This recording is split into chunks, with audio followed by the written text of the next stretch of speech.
momentos en que había unha transición de unas normativas a outras, incluso pois que outras características. Agradecerle as súas explicacións. Está claro que a seguridade jurídica neste ámbito pertinente está pois levando a cabo todas as pois o proceso de quinta variante, como se diga formalmente. Eu dicir que prácticamente en breve lle remitiremos ao Concello de Ourense pois xa o bueno, vostede falou dos plazos acerca dos cuales as vicisitudes dos anos de principio dos anos 80 moi pouco me dá de Vigo e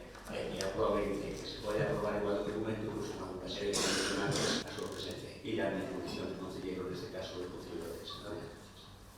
Moitas grazas, señor Ojea. A Comisión e a verdade que comparece para facer balance destes 10 anos da lei do solo de moito de afectar a vida das persoas e sobre todo porque se analizamos a realidade que 25 se fixeron casi 20 modificacións como se suplica que o balance como... En primeiro lugar, esa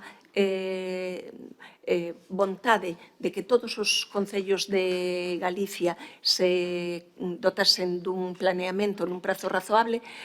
pasaba por simplificar a tramitación urbanística dos plans. Dende dentro, cunha lei que se elaborou co propio personal da Dirección Xeral de Urbanismo,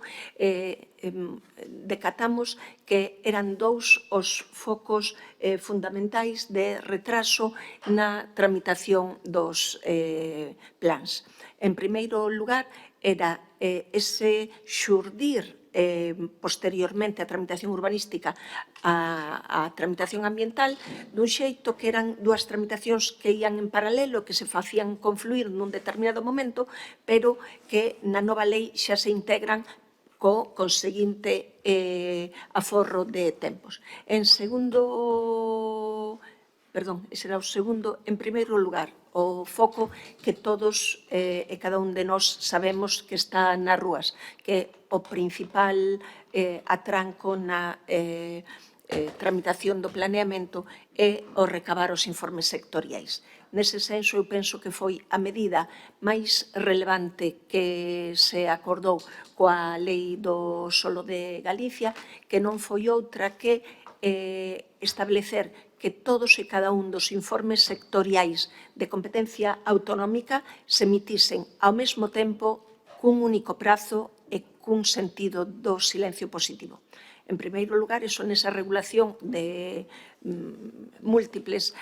informes sectoriais, decátense vostedes de augas, de estradas, de patrimonio cultural, de patrimonio natural que concorren sobre un territorio. Insisto, para as de competencia autonómica se estableceu un único momento que se solicitasen despois da aprobación inicial, cun único prazo, 3 meses, e que transcorridos eses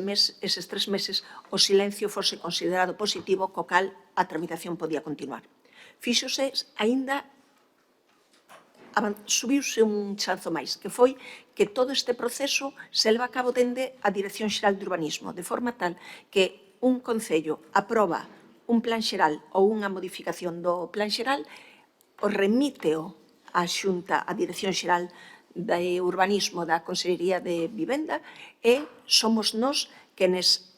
comprobamos que informes sectoriais son preceptivos e facemos todas esas solicitudes, alixeirando notoriamente o traballo dos concellos. Isto ten unha repercusión na superficie ordenada,